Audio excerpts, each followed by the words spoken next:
Oi, pessoal, tudo bem com vocês?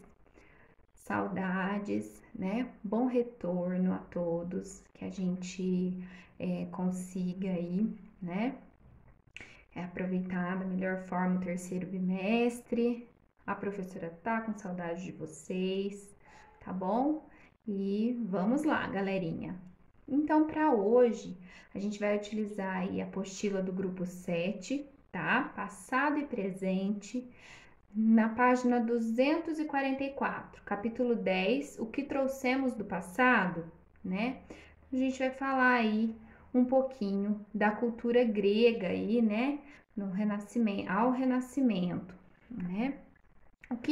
Quais são as influências da cultura, né? Então, quando a gente começa a pensar lá da cultura grega ao Renascimento, por que a gente fala isso? Porque a gente tem influência, né, da cultura grega até hoje, tá bom? A gente vê aí, quando a gente pensa aí nos Jogos Olímpicos, né? Jogos Olímpicos foram desenvolvidos na Grécia Antiga, né? Então a gente tem essa relação com a Grécia aí também, né? Então, a gente vai falar um pouquinho aí, né? Vou dar lá os Jogos Olímpicos, eles nasceram aí, que a gente conhece, no festival grego, foi feito para homenagear, por meio de competições esportivas, os deuses do Olimpo, tá?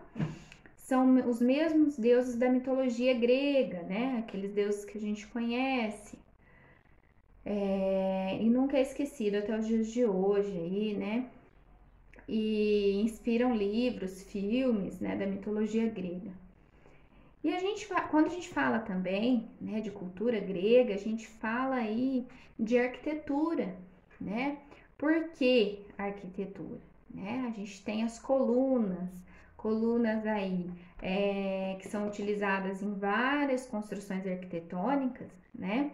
Colunas de vários tipos que são utilizadas até hoje, né? E principalmente em teatros, construções, né? Mais assim, são as colunas dórica, jônica e coríntia, né? Que tem na apostilinha de vocês aí, na página 246, tá bom? Esses tipos de modelos, tá bom?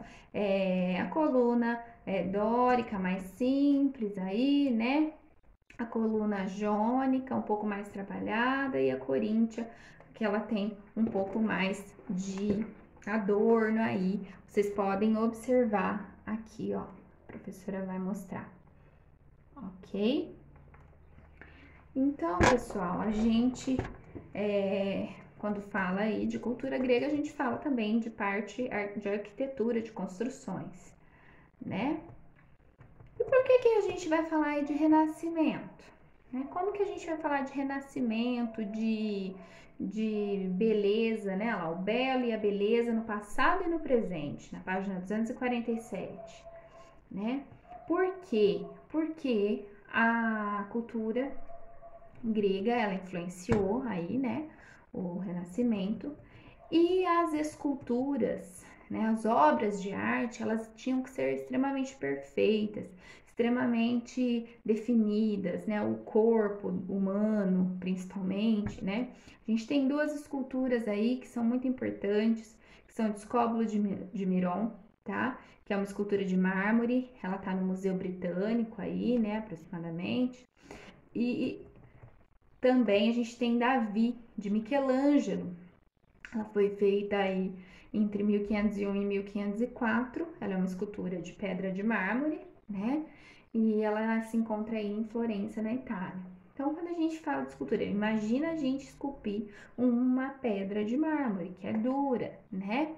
Fazer isso dava trabalho. E a perfeição com que essas esculturas, né, tinham, né? Como a gente pode observar aqui, ó, nessa escultura do Discóbulo de Miron, nessa escultura de Davi, né? A gente tem, na página 247, a gente tem muita perfeição nisso, né? O corpo humano, os músculos, né? E isso era uma característica, né, do Renascimento. A perfeição era uma característica, né? Então a gente fala aí, né, por exemplo, a escultura do Davi, eles retratavam muito também coisas, mitologias gregas e algumas coisas de religião, por exemplo. A escultura de Davi, ela mostra lá o que Davi e Golias tiveram, a luta, né? Então tem toda uma história bíblica por trás da escultura, né? E também a gente tem algumas pinturas muito famosas, como o Nascimento da Vênus, de Sandro Botticelli, né? E Mona Lisa, que entra aí dentro do Renascimento, né? A Mona Lisa foi feita aí por Leonardo da Vinci e é uma pintura muito conhecida, né? Então a gente tem aí a Mona Lisa. Então, quando eu falo de pintura mais conhecida do Renascimento, eu falo de Mona Lisa, né? E ela foi feita aí, Leonardo da Vinci, e ela foi utilizada aí técnica do esfumato ou claro escuro, como era falado no italiano, né? E quando a gente observa aqui, né, a Mona Lisa, a gente pode ver, né, o olhar dela, que é um olhar, é o estudo da geometria, era muito forte também, tá bom? Dentro do Renascimento, eles pesquisavam ângulos, né, para poder dar a impressão de ser de verdade, né? Daquela obra de arte parecer de verdade. Então, a Mona Lisa, a gente tem a impressão que os olhos dela nos acompanham, né? A técnica do claro escuro, ela fez com que parecesse de verdade a pintura, né? Então, tinha todo um estudo aí, né? Então, a gente tem vários questionamentos, padrões aí, né? Na Grécia Antiga, por exemplo, o belo, o corpo perfeito, né? Esse era um padrão grego aí, né? E que foi sendo quebrado depois, né? Em outros movimentos artísticos aí. Certinho, pessoal?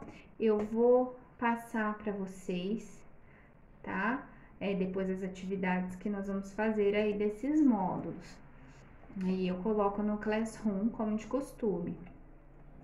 E a gente teve a influência da música também, só para ressaltar para vocês, né, na parte da Grécia, né, Pitágoras, ele tocava cordas aí, e a gente tem um instrumento, ele inventou um instrumento aí, né,